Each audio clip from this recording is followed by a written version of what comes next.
Hello बच्चों।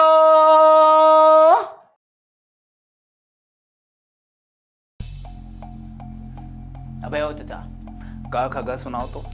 क क क ख ख ग घ ङ च च छ ज झ ट ट ट।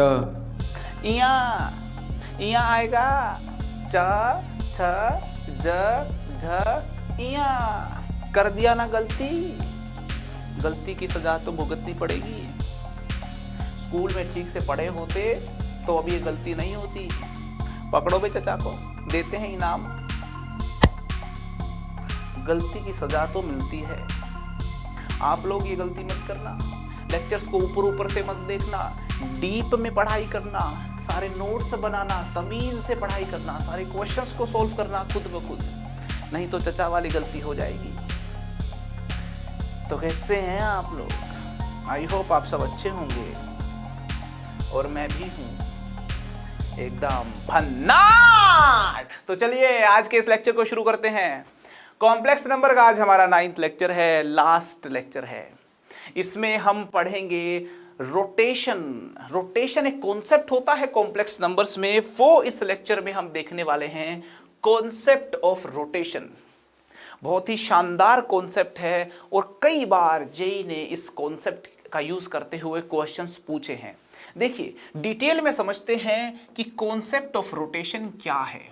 मैं ऑलरेडी आपको ये बात बता चुका हूं कि एक कॉम्प्लेक्स नंबर को वेक्टर की तरह भी ट्रीट कर सकते हैं। एक कॉम्प्लेक्स नंबर को वेक्टर की तरह ट्रीट किया जा सकता है, पोजीशन वेक्टर की तरह ट्रीट किया जा सकता है।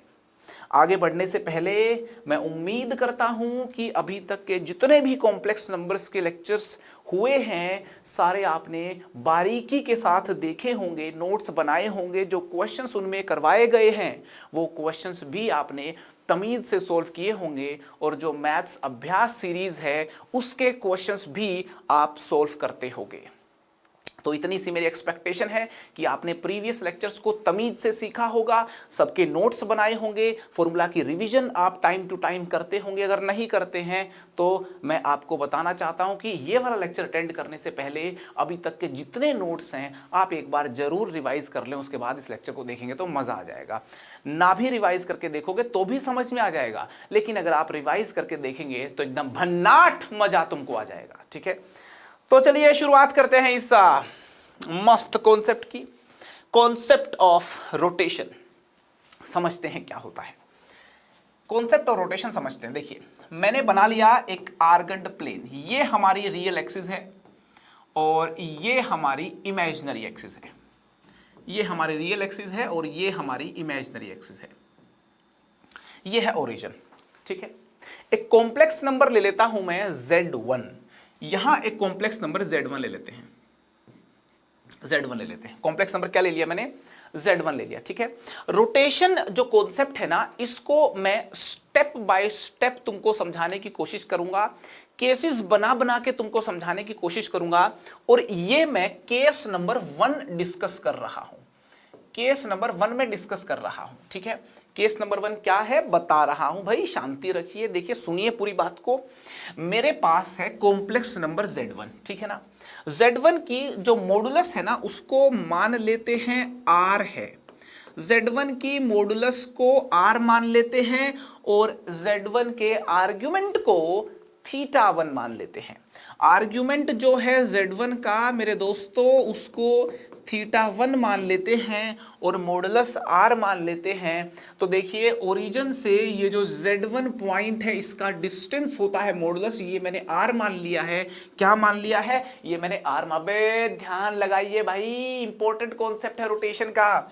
ओरिजिन से Z1 की जो दूरी है इसको मैंने R मान लिया है और इसका जो आर्ग्यूमेंट है, आपको याद होगा एक कॉम्प्लेक्स नंबर का जो आर्ग्यूमेंट होता है वो ओरिजिन से जो कॉम्प्लेक्स नंबर को लाइन ज्वाइन करती है उसका रियल जो एक्सिस है, पॉजिटिव रियल एक्सिस जो है, इसके साथ ये एंटी क्लॉकवाइज डायरेक्शन में, यहां फर्स्ट क्वाड्रेंट की बात कर रहा हूं तो इस डायरेक्शन में ये लिया गया एंगल है। ठीक है ना, ये अगर फोर्थ क्वाड्रेंट होता तो अपने को क्लॉकवाइज लेना पड़ता, -π से π अपने को लेना पड़ता है इंक्लूडिंग π। ठीक है, तो यहां पे ये आर्ग्यूमेंट है, ये मेरा θ1 है। क्लियर है, डायग्राम एकदम समझ में आ रहा है।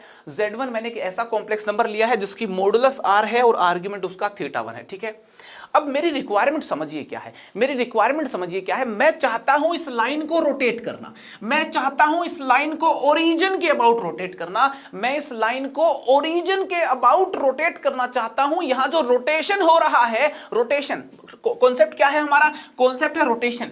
यहां जो रोटेशन हो रहा है वो ओरिजिन के अबाउट हो रहा है, और ओरिजिन के अबाउट मैं इस लाइन को रोटेट करना चाहता हूं अल्फा एंगल से।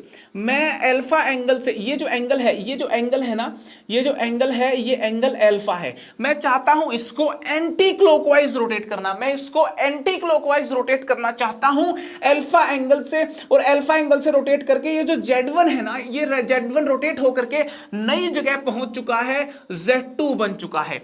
अगर आप इस OZ1 लाइन को अल्फा एंगल से एंटी क्लॉकवाइज रोटेट करोगे तो Z1 की रोटेट होकर जो नई पोजीशन आई वो Z2 है, और मैं Z2 कॉम्प्लेक्स नंबर निकालना चाहता हूं।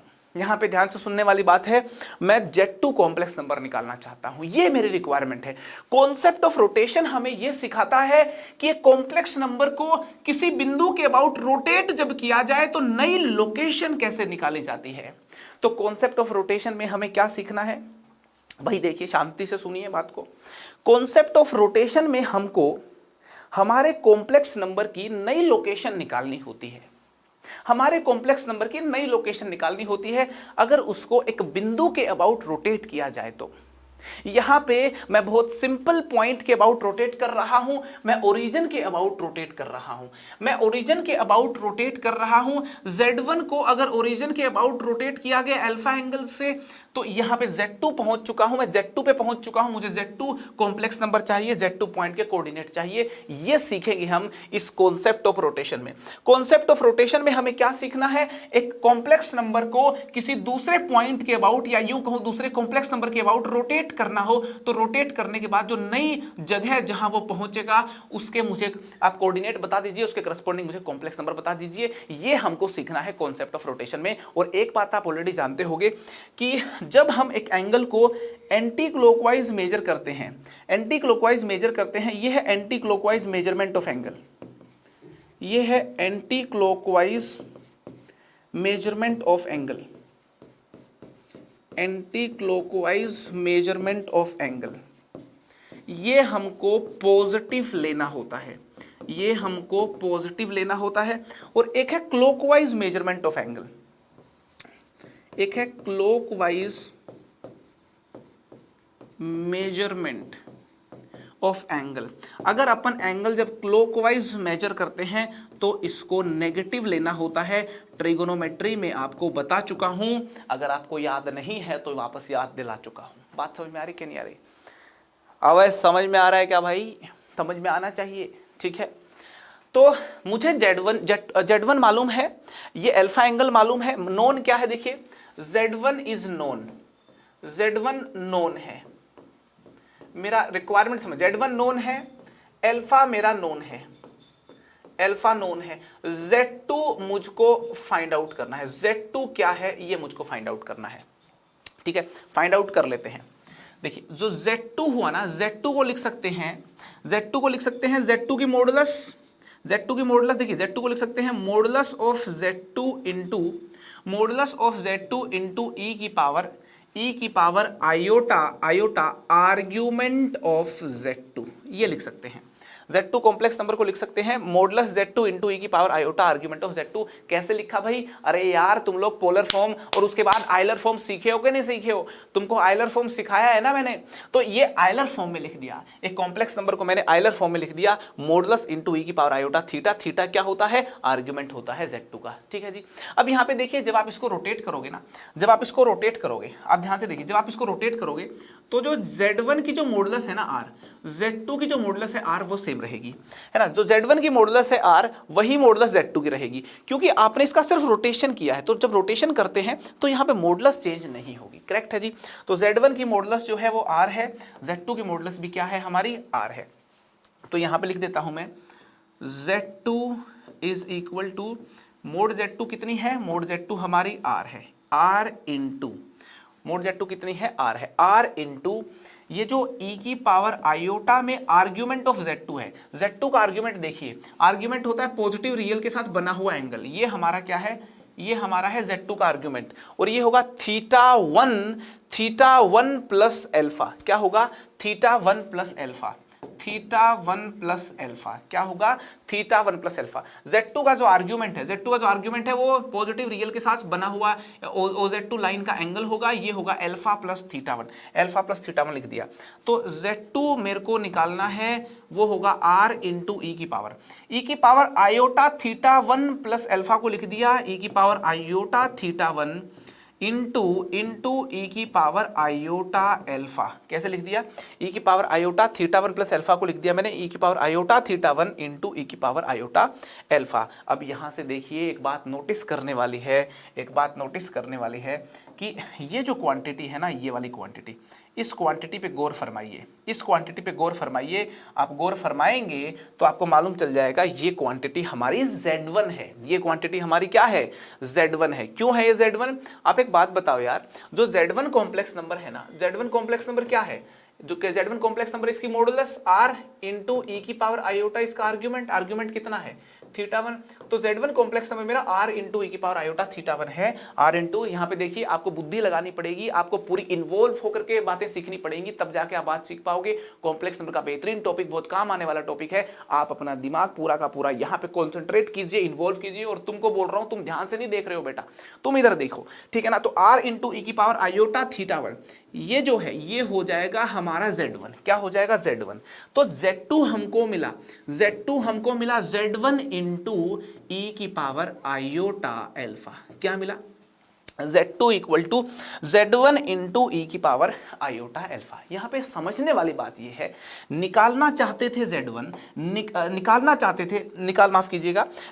चाहते थे Z2, निकल गया Z2, बट निकला कैसे, Z1 को मल्टीप्लाई कर दिया ई की पावर आयोटा एल्फा से।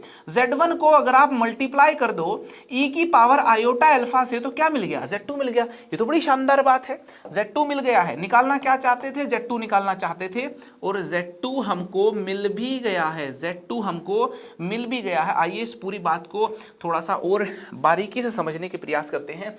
मैंने कहा था Z1 अब आपको गिवन होगा, Z1 एक गिवन कॉम्प्लेक्स नंबर है, Z1 से Z2 निकालना चाहते थे, तो Z1 को मल्टीप्लाई कर दो e की पावर आयोटा एल्फा से। किससे मल्टीप्लाई कर दिया, e की पावर आयोटा एल्फा से। Z1 को मल्टीप्लाई कर दिया e की पावर आयोटा एल्फा से, और क्या मिल गया भाई, हमको मिल गया Z2 मिल गया। तो इसका मतलब ये हुआ कि ये वो फैक्टर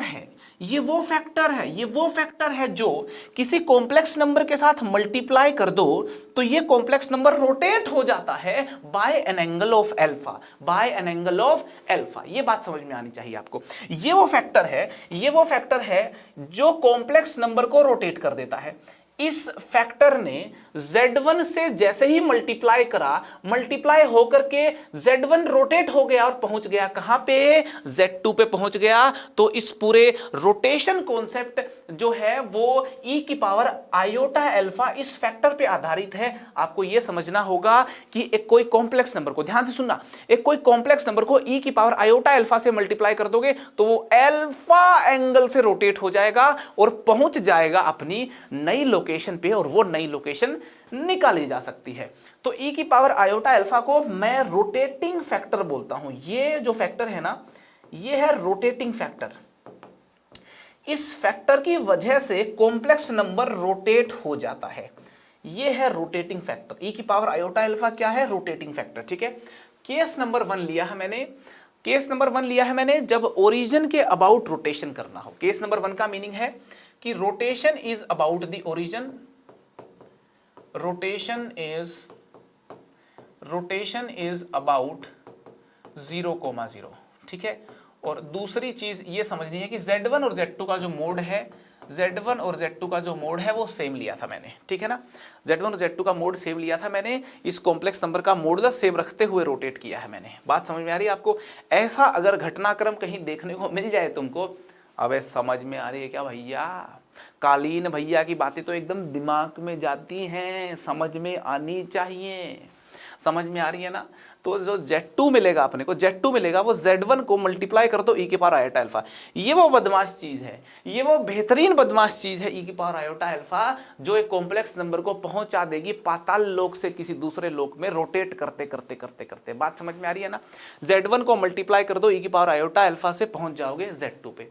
एक एग्जाम्पल के थ्रू इसको और डिटेल में समझते हैं, एक एग्जाम्पल के थ्रू इसको और थोड़ा सा बेहतर तरीके से समझते हैं, आपको और क्लैरिटी आ जाएगी। ये हमारी रियल एक्सिस है, दिल बार बार इसको एक्स एक्सिस कहने का मन करता है। अब दिल की हमेशा नहीं सुननी चाहिए, ठीक है ना, दिमाग भी लगा लेना चाहिए, लेकिन दिल की सुननी तो देखो पड़ती भी है ना। क्या करें, दिल है, बुरा मान जाएगा। देखिए भैया, एक कॉम्प्लेक्स नंबर है मेरे पास एक कॉम्प्लेक्स नंबर है 1 प्लस आयोटा। क्या है? 1 प्लस आयोटा। मेरे पास एक कॉम्प्लेक्स नंबर है 1 प्लस आयोटा, Z1 मान लेते हैं इस कॉम्प्लेक्स नंबर को। मेरे पास एक कॉम्प्लेक्स नंबर है Z1 1 प्लस आयोटा, ये कॉम्प्लेक्स नंबर है। मैं चाहता हूं इस कॉम्प्लेक्स नंबर को 30 डिग्री से रोटेट करना।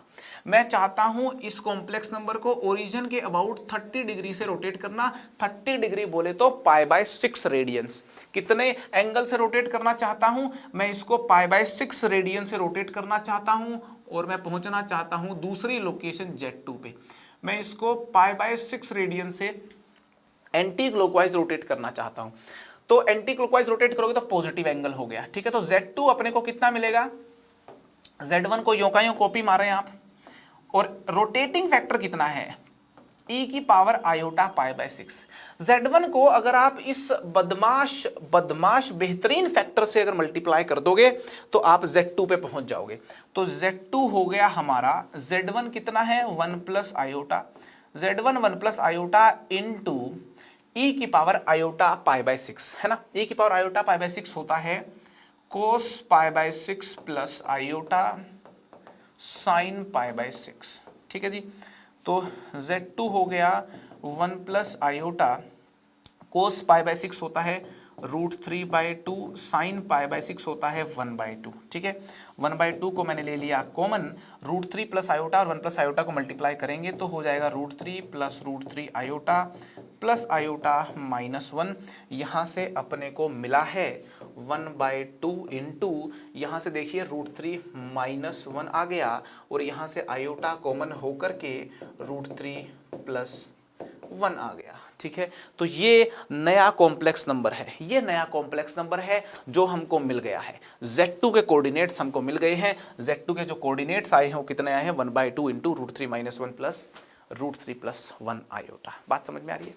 तो भाई बात सीधी सी है, कॉम्प्लेक्स नंबर को आप किसी एंगल से रोटेट करके दूसरी जगह पहुंचना चाहते हो तो उसके कोऑर्डिनेट देता है हमारा अपना कॉन्सेप्ट ऑफ रोटेशन, ठीक है।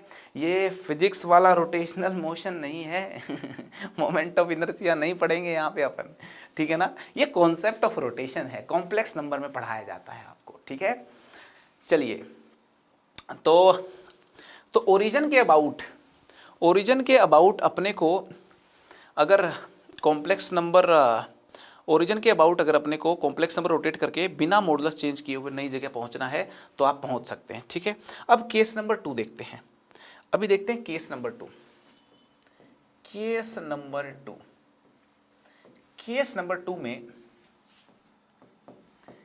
2 में देखो अपने को क्या करना है, रोटेशन ओरिजिन के अबाउट होगा। केस नंबर 2 में रोटेशन होगा, rotation will be about origin. Case number 2 में रोटेशन जो होगा वो ओरिजिन के अबाउट ही होगा। Rotation will be about origin, ठीक है। लेकिन यहां पे क्या होगा, Z1 और Z2 का मॉडुलस अब की बार सेम नहीं लिया मैंने कहा कि एक कॉम्प्लेक्स नंबर यहां है Z1, उसका मॉडुलस है R, ठीक है। मॉडुलस तो इसका मोड Z1 ही होता है एक तरीके से, है ना। R क्या मोड Z1 ही होता है, ठीक है ना।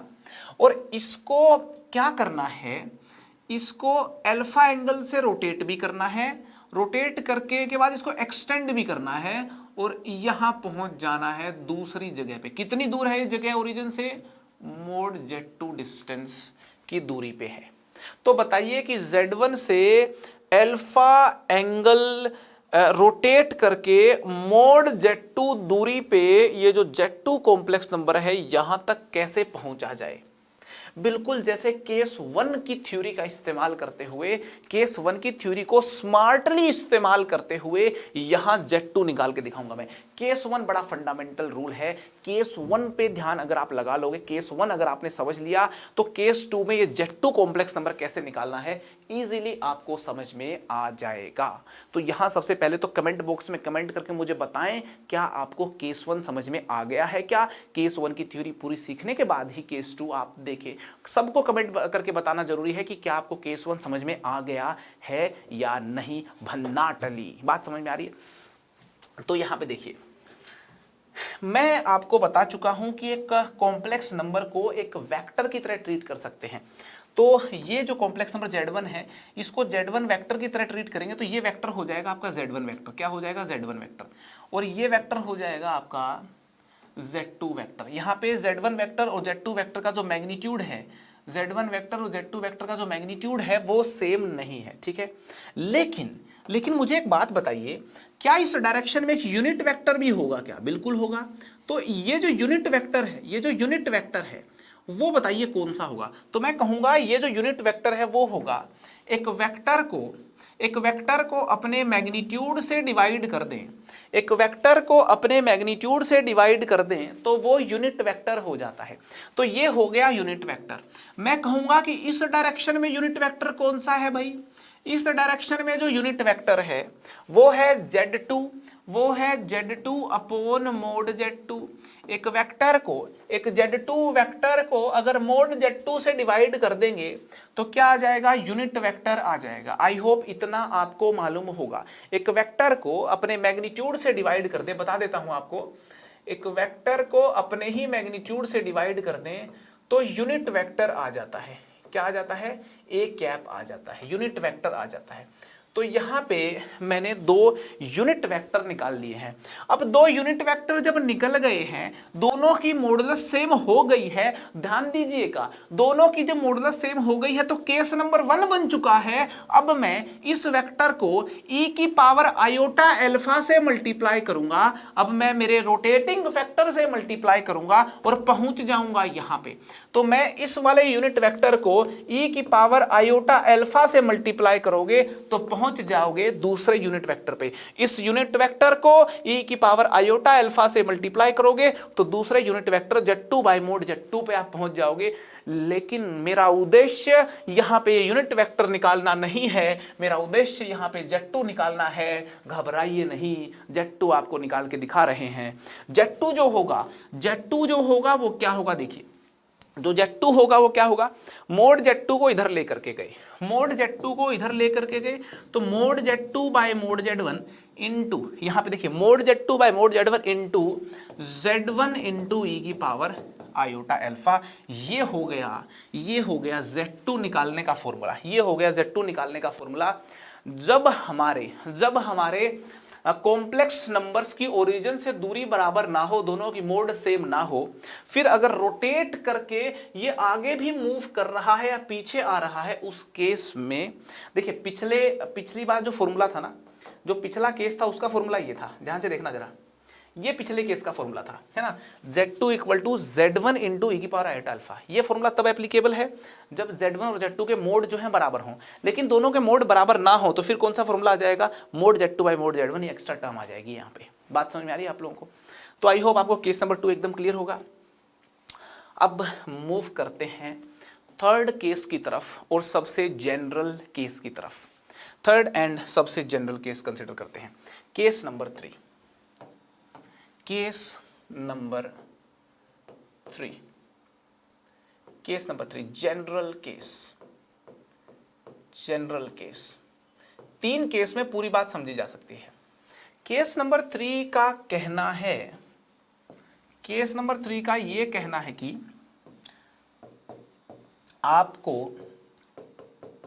आपको Z1 कॉम्प्लेक्स नंबर जो है ना, यहां पे गौर फरमाइएगा, Z1 कॉम्प्लेक्स नंबर जो है ना, अब की बार ओरिजिन के अबाउट नहीं रोटेट करना, अब की बार रोटेशन जो करना है वो ओरिजिन के अबाउट नहीं करना, बल्कि किसी दूसरे बिंदु z0 के अबाउट रोटेशन करना है।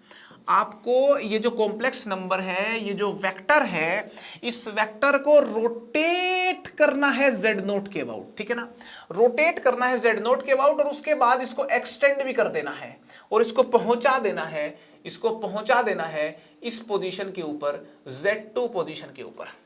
ये देखिए जनरल केस है, आपने रोटेशन भी किसी दूसरे बिंदु के अबाउट किया और मॉडुलस भी सेम नहीं रखी, ठीक है ना। तो केस नंबर 3 में क्या करना है अपने को, रोटेशन करना है about a general point, rotation about origin नहीं, एनी पॉइंट, ओरिजिन भी हो सकता है, कोई और भी हो सकता है, तो इसमें सारी बात आ गई, rotation about any general point, any point, ठीक है ना।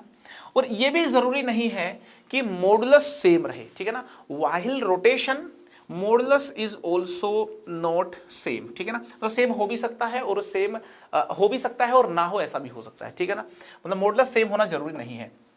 तो खैर ये वाला पॉइंट जो है ये मैं मैथमेटिकली लिखूंगा यहाँ पे, है ना।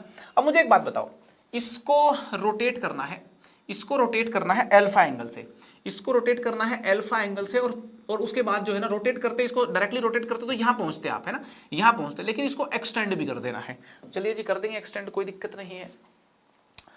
तो आप मुझे बताएं कि Z2 कैसे निकलेगा। यहां पे गिवन क्या है, Z0 और Z1 गिवन है, ये आपको गिवन है, अल्फा एंगल जो है ये गिवन है, अल्फा एंगल गिवन है, और Z2 जो है ये फाइंड करना है, ये अपने को फाइंड करना है। तो मुझे एक बात बताइए जरा, केस नंबर 1 को वापस याद करें, केस नंबर 1 वापस याद करें। केस नंबर 1 कहता है कि भाई देखो ये कॉम्प्लेक्स नंबर है ना, इसको अगर अपने को रोटेट करना है अल्फा एंगल से, तो इस कॉम्प्लेक्स नंबर को आप e की पावर आयोटा अल्फा से मल्टीप्लाई कर दो और दूसरी जगह पहुंच जाओगे, ठीक है। तो मैं ये बोलता हूं कि यार एक बात बताओ, ये पॉइंट अगर Z0 है, ये पॉइंट अगर Z1 है, तो ये वाला वेक्टर क्या होगा, ये वाला वेक्टर क्या होगा, ये वेक्टर होगा Z1, ये वेक्टर होगा Z, ये कौन से वेक्टर की बात कर रहा हूं मैं बात कर रहा हूं इस वेक्टर की, ये जो वेक्टर होगा ये वेक्टर होगा Z1 minus Z0, Z1 minus Z0, ये होगा ये वेक्टर, ठीक है ना। और ये वाला वेक्टर क्या होगा, ये वाला वेक्टर, ये जो वेक्टर है ये वेक्टर क्या होगा, ये होगा Z2 minus Z0, Z2 vector minus Z0 vector, complex number की भाषा में लिख दिया Z2 माइनस Z0, ठीक है।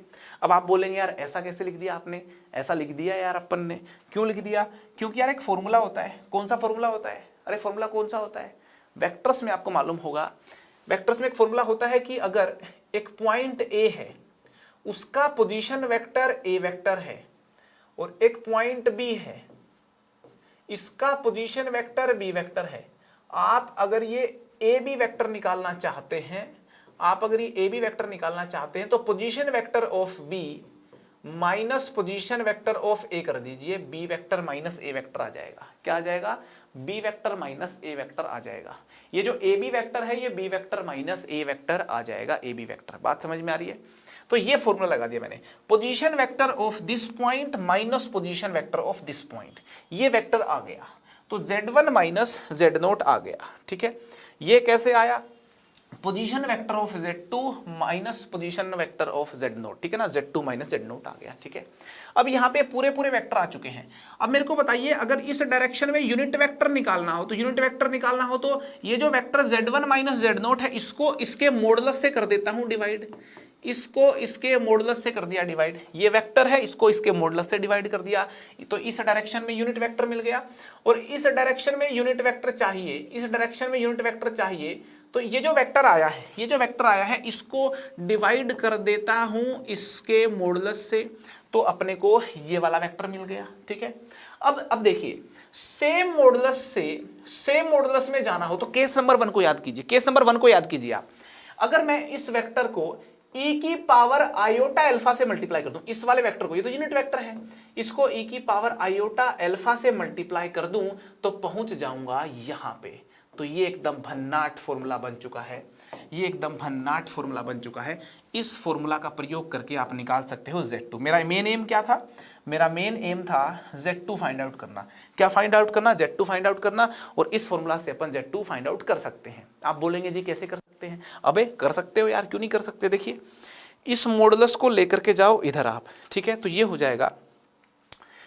जाएगा Z2 minus Z0 equal to, ये हो जाएगा Z2 minus Z0 equal to, ये उठा करके यहाँ ले गया तो ये हो गया mod Z2 minus Z0 upon mod Z1 minus Z0, ठीक है ना? Mod Z2 minus Z0 upon mod Z1 minus Z0 into Z1 minus Z0 into Z1 minus Z0 into e की पावर आयोटा अल्फा, ठीक है? और इस Z0 को उधर लेकर के जाओगे तो Z2 निकल के आ गया, Z2 निकल के आ गया Z0 plus mode Z2 minus Z0 upon mod Z1 minus Z0 into Z1 minus Z0 ई की पावर आयोटा अल्फा। बात समझ में आ रही है कि नहीं आ रही? अरे बात समझ में आ रही है क्या? तो यहाँ से देखिए Z2 निकाल दिया मैंने। ये मेरी रिक्वायरमेंट जो है, ये मेरी रिक्वायरमेंट थी जो Z2 की, वो अपनी फुलफिल हो गई है। तो कुल मिलाकर, अच्छा ये बड़ा सिमेट्रिकल फॉर्म में लिखा हुआ है तो इसलिए इस फॉर्मेट में याद रखना जो है इस फॉर्मूले को ज़्यादा अच्छा है ना? और मैं तो इस फॉर्मूले को याद नहीं रखता है ना, मैं तो बड़ा सिंपल तरीके से कॉन्सेप्ट याद रखता हूँ। कॉन्सेप्ट अगर याद है तो फॉर्मूला याद रखने की अपने को जरूरत ही नहीं होती। कॉन्सेप्ट क्या है? कॉन्सेप्ट बड़ा सिंपल है कि यार इस डायरेक्शन में यूनिट वेक्टर निकालो Z1 माइनस Z0 अपॉन इसका मैग्नीट्यूड, इसको ई की पावर आयोटा अल्फा से मल्टीप्लाई कर दो तो इस डायरेक्शन का यूनिट वेक्टर आ जाएगा Z2 minus Z0 upon mode Z2 minus Z0। देखो कितना इजी है, याद हो गया कि नहीं हो गया? तो कुल मिलाकर के आपको तीनों केसेस अगर रोटेशन के समझ में आ गए हैं तो आपको कंप्लीट ये जो कॉन्सेप्ट ऑफ रोटेशन है कॉम्प्लेक्स नंबर्स में, ये आपको समझ में आ गया है आई थिंक, ठीक है? तो रोटेशन कॉन्सेप्ट, अच्छा ये जो जनरल केस है ना, इसमें देखिए मैंने क्या कहा है, रोटेशन किसी पॉइंट के अबाउट आप कर सकते हो। और यहाँ पे ये जरूरी नहीं है कि Z1 माइनस Z0 का जो मॉडुलस है, Z1 माइनस Z0 का जो मॉडुलस है ये बराबर हो भी सकता है Z2 माइनस Z0 के मॉडुलस के बराबर, और बराबर ना हो ऐसा भी हो सकता है, ठीक है ना? तो जनरल यहाँ पे मैंने केस लिया है ये, ठीक है? बराबर हो भी सकता है और ये बराबर ना हो ऐसा भी हो सकता है, करेक्ट है जी? तो कुल मिलाकर रोटेशन कॉन्सेप्ट के अंदर अपने को क्या करना है, अपने को एक कॉम्प्लेक्स नंबर गिवन होगा किसी पॉइंट के अबाउट, अगर रोटेट करना चाहें अल्फा एंगल से तो भाई और कुछ लेंथ पे पहुंचना चाहें तो पहुंच सकते हैं अपन। कॉन्सेप्ट ऑफ रोटेशन हमको ये सिखाता है। तो इस कॉन्सेप्ट का यूज करते हुए चलिए कुछ क्वेश्चन सॉल्व करते हैं। स्क्रीन पे आपके सामने क्वेश्चन लिखा हुआ है, आइए जरा इस क्वेश्चन को सॉल्व करें। क्वेश्चन है कि इफ Z1 Z2 Z3, आप क्वेश्चन पहले रीड कर लें एक बार। If Z1 Z2 Z3 are the vertices of an equilateral triangle, Z1 Z2 Z3 जो है ना एक इक्विलेटरल ट्राइंगल के वर्टिसेस हैं। तो चलिए इस क्वेश्चन को सॉल्व करते हैं। सबसे पहले तो मैं कहूँगा कि आपको पहले क्वेश्चन खुद ब खुद अटेम्प्ट करना चाहिए। अगर आपसे ये क्वेश्चन अटेम्प्ट हो जाता है तो आंसर जरूर कमेंट बॉक्स में कमेंट करके बताएं। मुझे बड़ा मज़ा आता है जब आप कमेंट करके कमेंट बॉक्स में आंसर बताते हैं, तो ठीक है। नहीं होता है तो कोई बात नहीं, सोल्यूशन देखें, हो भी जाता तो अपना सोल्यूशन मैच करें। चलिए मैं सॉल्व करता हूँ, मैं करता हूँ सॉल्व। क्वेश्चन जो है वो ध्यान से एक बार पढ़ लें कि Z1 Z2 Z3 क्या है, वर्टिसेस हैं इक्विलेटरल ट्राइंगल के। Z1 Z2 Z3 equilateral triangle के वर्टिसेस हैं। ये Z1 है, इक्विलेटरल ट्राइंगल मान ली ABC और उसके वर्टिसेस मान लिए Z1 Z2 Z3, ठीक है। वर्टिसेस क्या मान लिए, Z1 Z2 Z3। ABC मेरे इक्विलेटरल ट्राइंगल है, Z1 Z2 Z3 इसके वर्टिसेस हैं। यहाँ पे ध्यान देने वाली बात क्या है कि अगर ये CB वेक्टर जो है ना, ये CB वेक्टर, अगर मैं CB वेक्टर को रोटेट कर दूं, ये एंगल कितना है, ये एंगल है π/3। अगर मैं इसको π/3 एंगल से रोटेट कर दूं तो कहां पहुंच जाऊंगा, CA वेक्टर पे पहुंच जाऊंगा। देखिए CB वेक्टर कितना है, Z2 minus Z3, Z2 minus Z3। Rotate कर दूं π/3 से, मतलब इसको रोटेटिंग फैक्टर e की पावर आयोटा π/3 से मल्टीप्लाई कर दूं तो कहां पहुंच जाऊंगा मैं पहुंच जाऊंगा ये वाले वेक्टर पे, मतलब Z1 माइनस Z3 पे। कहां पहुंच जाऊंगा, Z1 माइनस Z3 पे। ये हमारी हो गई इक्वेशन नंबर 1, ठीक है।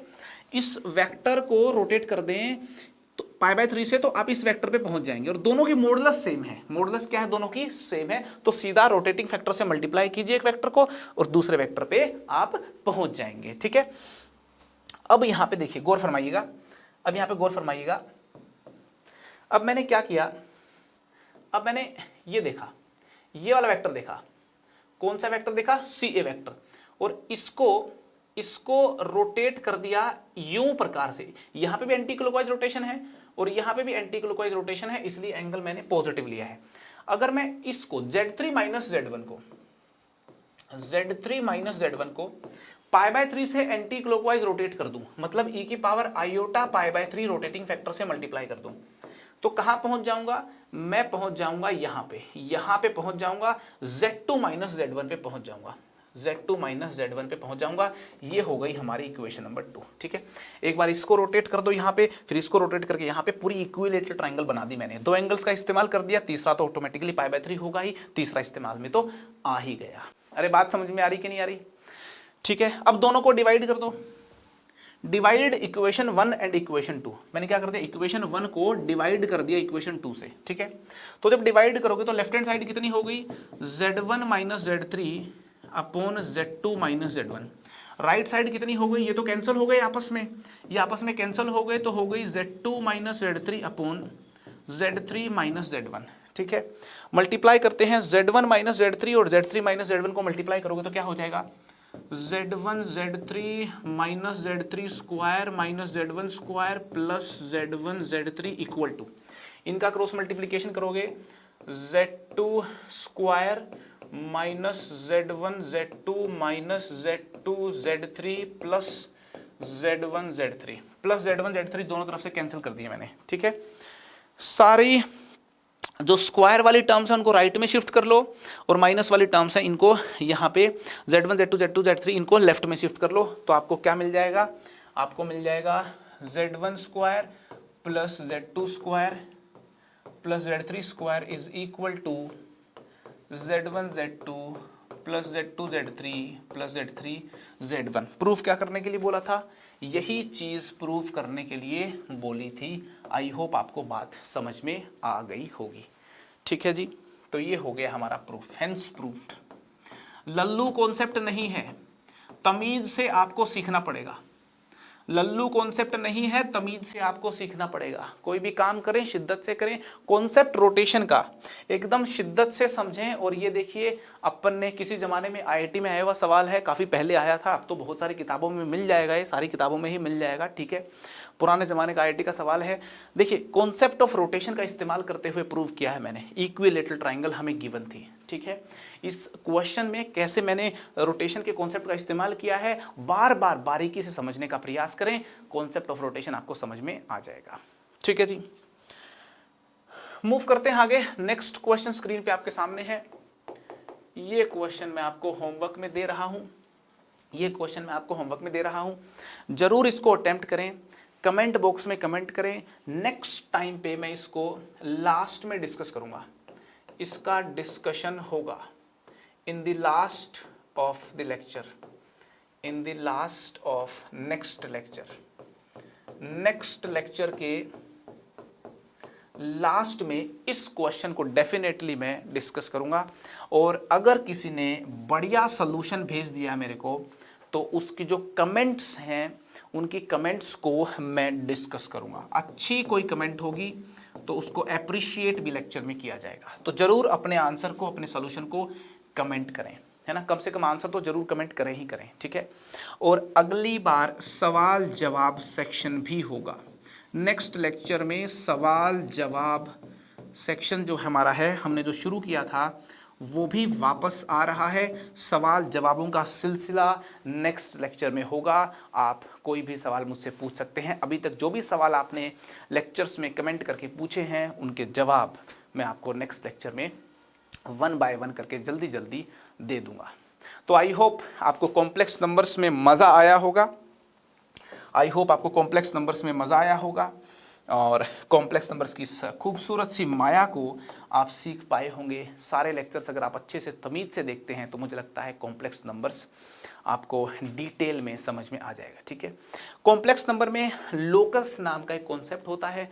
लोकस नाम के कॉन्सेप्ट को मैं कोऑर्डिनेट ज्योमेट्री में डिटेल में डिस्कस करता हूं, और लोकस के ऊपर एक अलग से लेक्चर बना करके मैं आपको दे दूंगा, घबराने की ज़रूरत नहीं है। ठीक है, लोकस जो है कॉम्प्लेक्स नंबर्स का, वो मैं एक सेपरेट वीडियो में डिस्कस करके आपको अभी इस वीक में दे दूंगा। ठीक है, और आपको बता दूं, मैंने कहा था कि आर्ग्यूमेंट के प्रूफ, मेरे को सारी बातें याद रहती हैं कि आर्ग्यूमेंट की प्रॉपर्टीज के जो प्रूफ हैं वो मैं आपको बताऊंगा।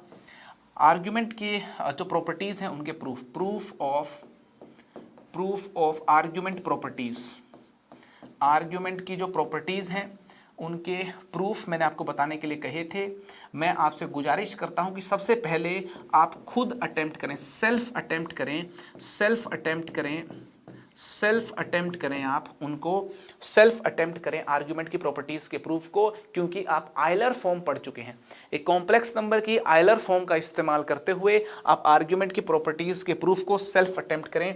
नेक्स्ट लेक्चर में वो प्रूफ भी मैं आपको दे दूंगा। नेक्स्ट लेक्चर के एंड में, एट द एंड ऑफ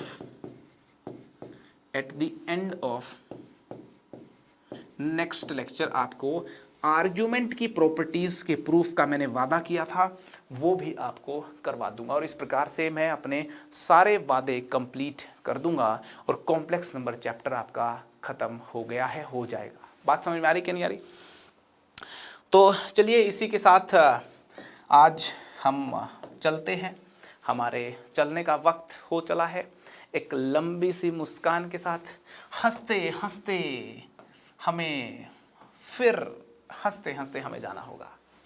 जाने का मन तो अब बिल्कुल नहीं करता, पहले भी नहीं करता था, बिल्कुल ही नहीं करता, हाँ, बट जाना पड़ता है। खैर, मुस्कुराएं, हंसें, अपने आसपास के लोगों को हंसें, हंसाएं, खुशियां बांटें और मैथ्स की इस माया को एंजॉय करते रहें। बाय बाय, टेक केयर, दुआओं में याद रखना। पढ़ाई करते रहें। All the very best.